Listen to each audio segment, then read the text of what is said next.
আসসালামু আলাইকুম রহমতুল্লাহ। Dear viewers, আশা করি সবাই ভালো আছেন।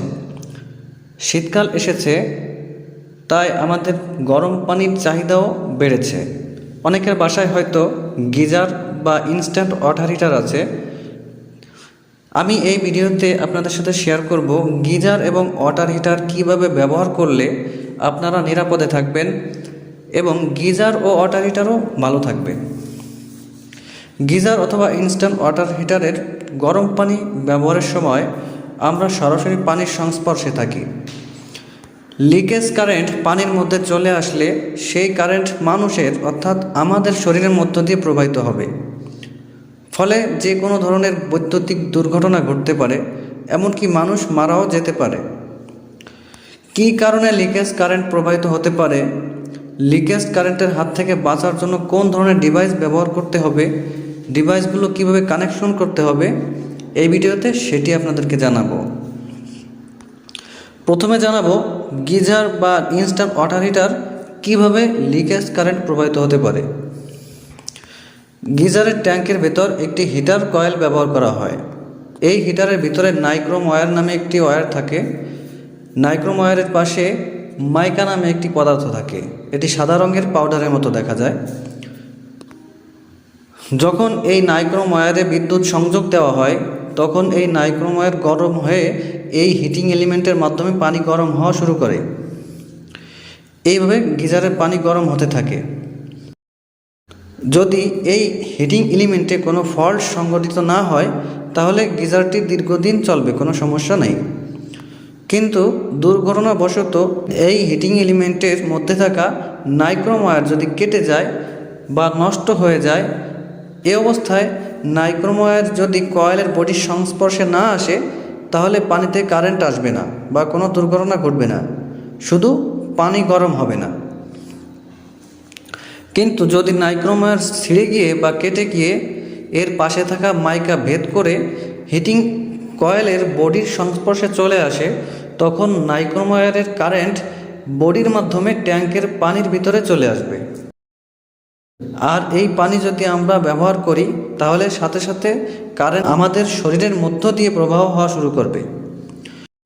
আর 30 মিলিঅ্যাম্পিয়ারের বেশি কারেন্ট আমাদের শরীরের মধ্য দিয়ে প্রবাহিত হলে ধীরে ধীরে আমাদের শরীরের রক্ত প্রবাহ কমে যাবে, হৃৎপিণ্ড ক্রিয়া বন্ধ হয়ে আমরা মারা যেতে পারি। এরকম পরিস্থিতিতে আমরা কোন ধরনের ডিভাইস ব্যবহার করলে আমরা বৈদ্যুতিক দুর্ঘটনা থেকে নিরাপদে থাকব?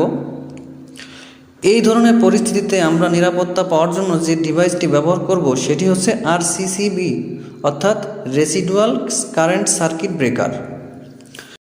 রেসিডুয়াল কারেন্ট বলতে ফেজ ও নিউট্রাল তারের মধ্যে থাকা কারেন্টের পার্থক্যকে বোঝায়। আমরা বাসাবাড়িতে যে বিদ্যুৎ ব্যবহার করি সেটি হচ্ছে সিঙ্গেল ফেজ, অর্থাৎ একটি ফেজ তার থাকে এবং একটি নিউট্রাল তার থাকে। রেসিডুয়াল কারেন্ট বা কারেন্টের পার্থক্য কখন সংঘটিত হয়? ইলেকট্রিক কোনো ইকুইপমেন্টে যখন ফল্ট সংঘটিত হয়, মনে করুন গিজারে ফল্ট সংঘটিত হয়েছে।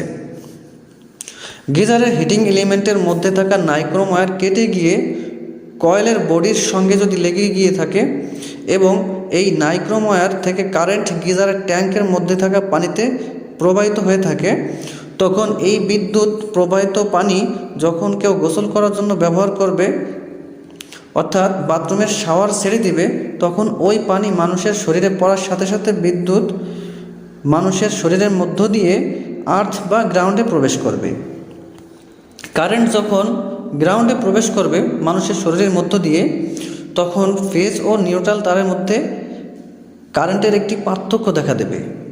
এটি এত সামান্য পরিমাণ পার্থক্য যা সাধারণ সার্কিট ব্রেকার নির্ণয় করতে পারে না বা ধরতে পারে না, কিন্তু আরসিসিবি সার্কিট ব্রেকার এই সামান্য পরিমাণ কারেন্টের পার্থক্য ধরে ফেলতে সক্ষম। এই পার্থক্য দেখা দেওয়ার সাথে সাথেই আরসিসিবি সার্কিট ব্রেকার ট্রিপ করবে, অর্থাৎ সংযোগ বিচ্ছিন্ন করে দেবে এবং কারেন্টের লাইন অফ হয়ে যাবে এবং মানুষটিকে সাথে সাথে বিদ্যুতের হাত থেকেও রক্ষা করবে।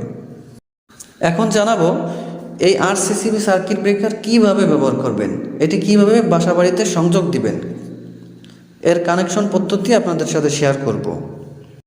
আমি এই চিত্রের সাহায্যে বোঝানোর চেষ্টা করেছি যে কিভাবে আরসিসিবি সার্কিট ব্রেকার কানেকশন করতে হবে।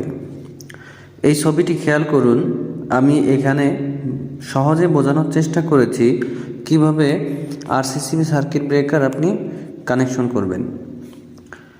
লক্ষ্য করুন, আমাদের বাসাবাড়িতে বিদ্যুতের খুঁটি থেকে এনার্জি মিটারে একটি ফেজ এবং একটি নিউট্রাল তার এসে যুক্ত করা থাকে। এনার্জি মিটার থেকে একটি ফেজ তার এবং একটি নিউট্রাল তার আমাদের বাসায় থাকা দুইটি কাট আউটের সাথে লাগানো থাকে। একটি কাট আউটের সাথে ফেজ তার লাগানো থাকে এবং আরেকটি কাট আউটের সাথে নিউট্রাল তার লাগানো থাকে। তো আমাদের করতে হবে কি, যেই কাট আউটে ফেজ তার লাগানো হয়েছে ওই কাট আউটের আউটপুট থেকে ফেজ তারটি সরাসরি আরসিসিবি সার্কিট ব্রেকারের এল লেখা প্রান্তে সংযোগ দিতে হবে এবং যে কাট আউটে নিউট্রাল তার লাগানো আছে ওই কাট আউটের আউটপুট থেকে নিউট্রাল তারটি আরসিসিবি সার্কিট ব্রেকারের এন লেখা টার্মিনালের সাথে কানেকশন দিতে হবে।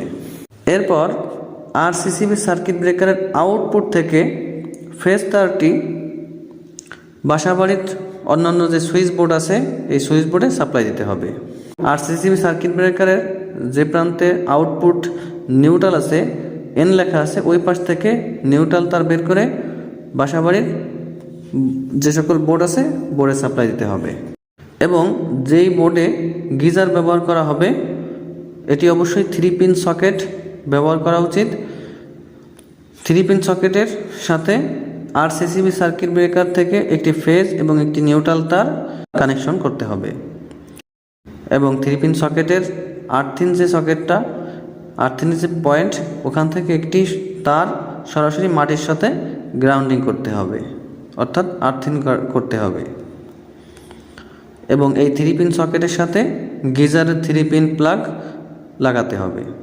এই অবস্থায় গিজারে যদি কোনো ফল্ট সংঘটিত হয়, গিজারের বডি যদি কারেন্ট হয়ে যায়, তাহলে সাথে সাথে ব্রেকার ট্রিপ করবে।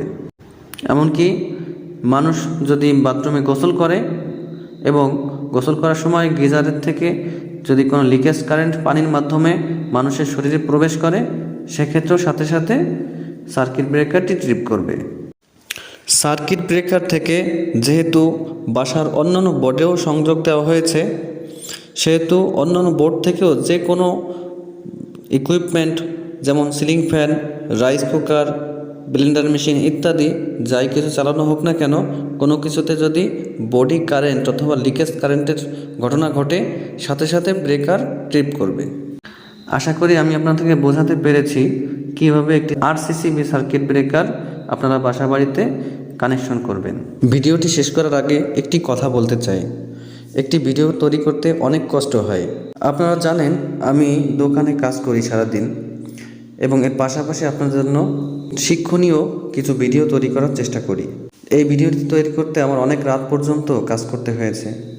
আপনাদের কাছে অনুরোধ, ভিডিওটি যদি একটু ভালো লেগে থাকে বা আপনাদের কোনো উপকারে এসে থাকে, তাহলে আমার ভিডিওতে একটি লাইক দিবেন আর আমার চ্যানেলটি সাবস্ক্রাইব করে অল নোটিফিকেশন বাটনটি অন করে দিবেন, যাতে আমার পরবর্তী ভিডিও আপনার কাছে সবার আগে পৌঁছে যায়। আর যারা অলরেডি সাবস্ক্রাইব করেছেন তাদেরকে আন্তরিকভাবে ধন্যবাদ। সবাই ভালো থাকবেন, সুস্থ থাকবেন, সুরক্ষিত থাকবেন। আল্লাহ হাফিজ।